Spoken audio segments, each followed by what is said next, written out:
Alright, welcome to Jazz's fish tank cleaning tutorial 2022. So this is the fish tank that we use. You want to take out 10 gallons from it, and this is the fish tank that we use to fill with water. This is going to be kept right up here in the top right up there. So you put that there, and then we need to fill it with 10 gallons of water. And the easiest way to do that is with these buckets downstairs. And there are going to be two of these white buckets beneath this tank right here in the front. There's going to be two white buckets here. Grab those. Also grab one of these blue buckets. You're going to need that later. Good enough. Alright. So what I like to do is I like to keep the fish's water as clean as possible, so I always give them filtered water. This takes a while, but I think it's the best way to do it. I'll give whoever does this extra money if they're willing to do this part too. But basically you just flip this, and then the green light should be on right there. And you want to make it not too hot, not too cold. And just stick this bucket under there. It takes like 3 minutes to fill the entire bucket. If you're too lazy to do that, you can also fill it in the bathtub. It shouldn't be a problem because of the chemicals. They'll remove the chlorine either way. So if you don't want to wait around and do that, you're fine to just use the bathtub. It'll be a lot faster. So after you do that, you just come up here and fill up the tank bucket by bucket until you got 10 gallons. Okay, so after you have the 10-gallon fish tank that you got from above the launder machines, after you have that full with 10 gallons of water, then we need to start adding the chemicals. And the first thing that you want to add is this one right here. Start Right. This is going to remove the chlorine. So I add 1 cap of this. 1 cap full to that 10 gallons after it's completely filled. Don't do it before, do it after it's filled. 1 cap full of Start Right, and then after that I put in the salt. Don't look at the directions on the back of this. I only use a half dose. So for 10 gallons I use half of a tablespoon, which I'll have here, it's red. And I use this one, half of a tablespoon. And then you put that in there. The salt might take a little bit of mixing around to get, so you can grab this, oh damn it.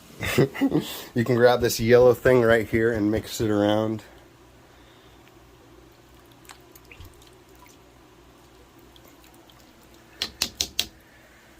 And then before you add the last chemical, which is really important, you need to let that sit for a while. And while you do that, you can take out the decorations of the tank. So while you let the chemical sit in there, you can take out the decorations in the tank. And for that, we use one of the white buckets. They should all fit perfectly in there.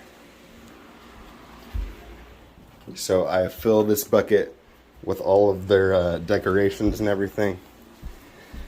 And one more thing, I usually take out the dragon too, the one that has bubbles coming out of it.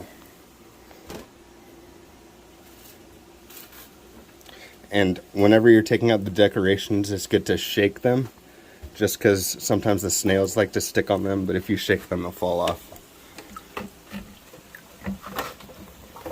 So you take that out. And if you're pretty sure that there are no snails in there, then we scorch these with boiling hot water. So we turn this to hot. Let it go for a few seconds till it gets real hot, and then we just put this in there and let it fill up. And then by this time, after you've taken out all the decorations and everything, it's time to add the bacteria, which is going to be in this blue pouch right here. All right, so we're going to add 10 caps of this. 10 caps, the green caps, and shake it before and add 10 of them. If you add a little bit too much on accident, that's fine. But I'm just going to add 2 more. I'll try to make it so you can see. I just like squeeze the pouch a little bit. 1, 2. And if you add a little bit too much, that's fine. Remember to turn off the water. Just let that soak in boiling hot water. And then we're going to go back to the tank. And before we start pumping the water out, we need to stop the filter. Because if we take the water out too low, then the filter is going to get messed up. And it's the red one down here. The one with the red tag. Just unplug that motherfucker.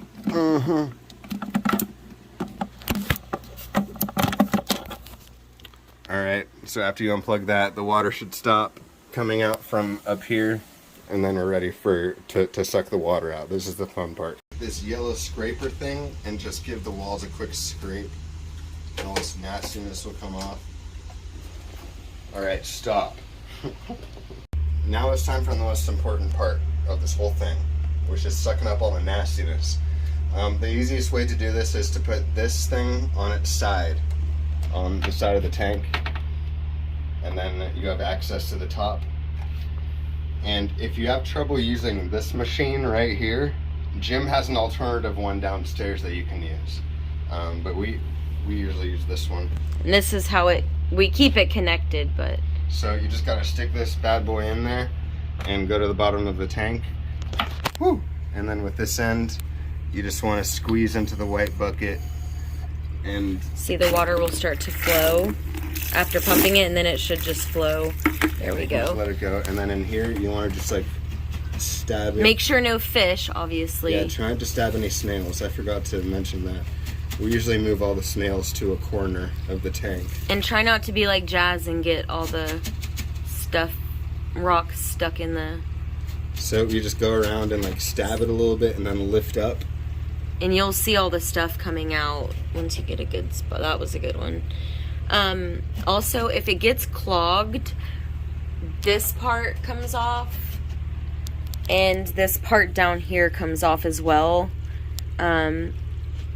It goes on 2 different ways, so you'll know if one side's not going to work, but the other one, if you pump it, water will flow.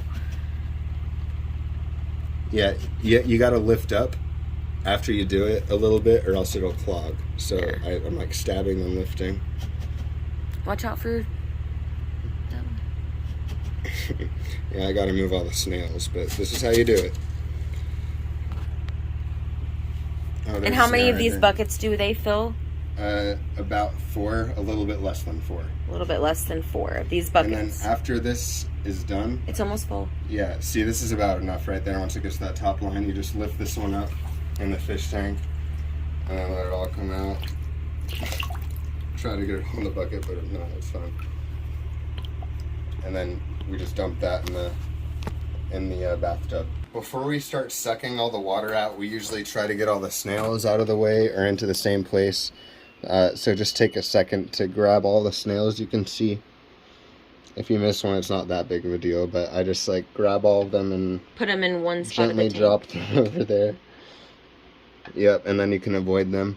And also, we just discovered it's much easier to dump that in the toilet.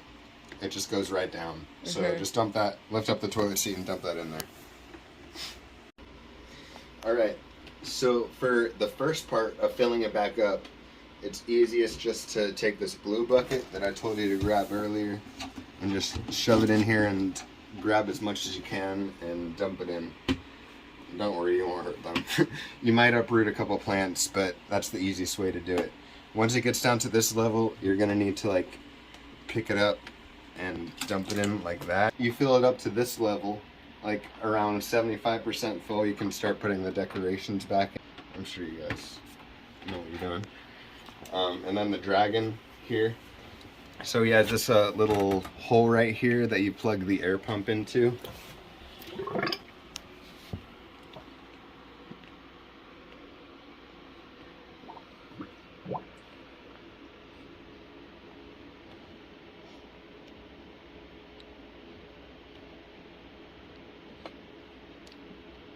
And I had it. All right. Spanky. There you go. And then you can kind of be creative. Basically just put all of the decorations in and then fill it up to the top. And then we'll come back for the, yeah, up to the black line. So I took a little bit too much out, but that's okay. So now at this point, after you got all the water in, what you want to do is get all the plants that came up, because probably when you put in water, the plants will come up. The easiest way to do it is just to grab them by their bottoms and then just shove them into the dirt. Wherever you find space, like this. So just like shove it in and then try to put the rocks around it so they won't come back up. Yeah, because it's all natural soil and stuff, so make sure Yeah. it gets rooted. And that's about it, honestly. That's pretty much it. After that, you also have to plug the filter back in. Oh yeah, can you do that? It's the red one. Yeah, it's the red cord and the... Oh, does he not know that I can fly vertically upwards? What an idiot. But because I didn't know the race path, he beat me regardless. Splat the Blob was unique. I mean, the whole game was super weird. Vacuum pigs, an elephant warlord, and racing rodents. It was all like a fever dream. I'm high on crack. The open levels were nicely designed, and I'm sure would run great if actually played as intended. The various puzzles dotted around the stages did flesh them out, but it all got a little bit boring after a while. The movements the red pretty blue, fluid, but it worked well looks for the jump puzzles. The sound effects and dialogue were pretty funny. The blue diamonds were genuinely well placed in locations I'd never expected to be in. It took some genuine jump work to get to. When I couldn't fly, that was. Good movement, strange, funny stuff, ripped the people. 5 out of 10. So, finally. Alright, now while two of the genres featured multiple games, I decided to only go with one singular game when it came to horror. Now there's a couple of reasons for this. Firstly, fans of horror are very die-hard. I mean, I've searched around Steam for any game with the horror genre on it to try and find the next